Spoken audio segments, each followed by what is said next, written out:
హైదరాబాద్ లో మరోసారి ఈడీ దాడులు కలకలం రేపుతున్నాయి. సూరానా సాయి సూర్య డెవలపర్స్ కంపెనీలో ఈడీ అధికారులు తనిఖీలు చేస్తున్నారు.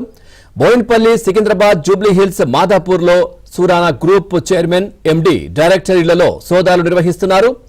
సూరానా గ్రూప్ 3 బ్యాంకులకు 3,986 కోట్లు ఎగ్గొట్టింది. రుణాలు తిరిగి చెల్లించకపోవడంపై సిబిఐ 3 కేసులు నమోదు చేసింది. సురానాకు అనుబంధంగా సాయి సూర్య డెవలపర్స్ పనిచేస్తోంది.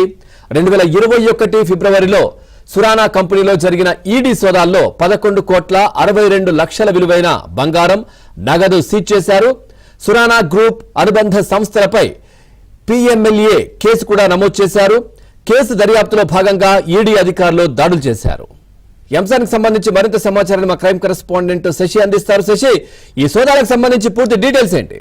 హైదరాబాద్లో మరోసారి ఈడీ అధికారుల సోదాలు కలకలం రేపుతూ ఉన్నాయి. సాయి సూర్య డెవలపర్స్తో పాటు సురానా గ్రూప్ ఆఫ్ ఇండస్ట్రీస్ మీద ఈ సోదాలు కొనసాగుతూ ఉన్నాయి.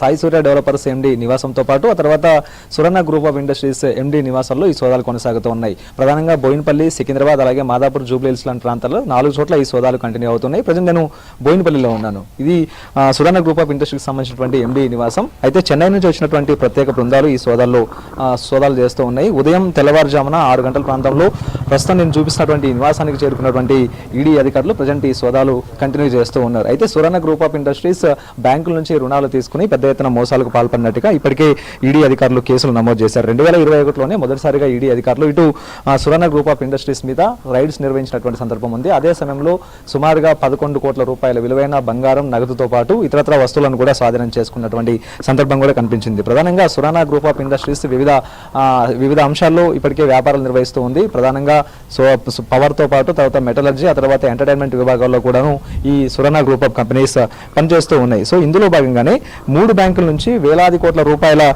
నిధులను రుణాలుగా తీసుకుంది. సుమారుగా 3 బ్యాంకుల నుంచి 3,986 కోట్ల రుణాలను తీసుకుని ఆ రుణాలను సకాలంలో చెల్లించకపోవడంతో అవన్నీ కూడా మొండి బకాయిలుగా మిగిలిపోయాయి. దీంతో ఈ రుణాలు ఇప్పటికి కూడా చెల్లించకపోవడంతో సిబిఐ గతంలోనే కేసులు నమోదు చేసి ఇన్వెస్టిగేషన్ మొదలుపెట్టింది. సో ఇన్వెస్టిగేషన్ మొదలుపెట్టిన అనంతరం ఇటు ఈడీ కూడాను ఈ యొక్క అంశంలో ఎంటర్ అయింది.